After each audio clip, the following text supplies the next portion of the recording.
દરેક ડર સામાન્ય નથી. ક્યારેક એ બાળકનું આખું રૂટીન બદલી નાખે છે. ચાલો સમજીએ.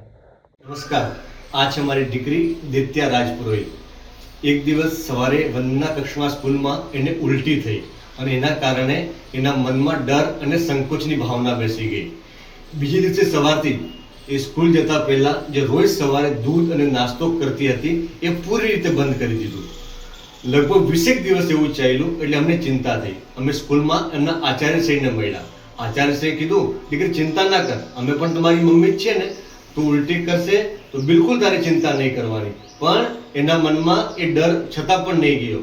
છેલ્લે અમે બાળ રોગ ચિકિત્સકને મળ્યા. એમણે પણ દવા આપી. દવા લેવાથી ઉલટી તો બંધ થઈ, પણ સવારે નાસ્તો કરવાની તો ના જ પાડે હંમેશા. અને આવી જ રીતે જ્યારે કોઈ ફરક ના પડ્યો એટલે છેલ્લે અમે ડૉક્ટર અર્ચિતભાઈ મહેતા જે મનોચિકિત્સક છે એમને મળ્યા.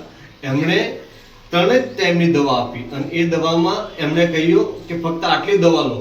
અડધો કલાક કાઉન્સેલિંગ કર્યું. એ કાઉન્સેલિંગમાં 5 વખત આ રડી, આંખમાંથી આંસુ આવે અને એમ જ કે મને ડર લાગે છે ફરી ઉલટી થઈ ગઈ તો. અર્ચિતભાઈ ખૂબ સારી રીતે કાઉન્સેલિંગ કર્યું અને આ દવા આપીને કીધું કે ફક્ત 3 ટાઈમ આપો, તમે 4થી ટાઈમ પણ જરૂર નહીં પડે. અને ખરેખર જે 20 દિવસથી સમસ્યા ચાલતી હતી આ દવા લીધી અને બીજે જ દિવસથી એ સવારે દૂધ અને નાસ્તો ફરી પીવા લાગી અને સ્કૂલે જવા લાગી.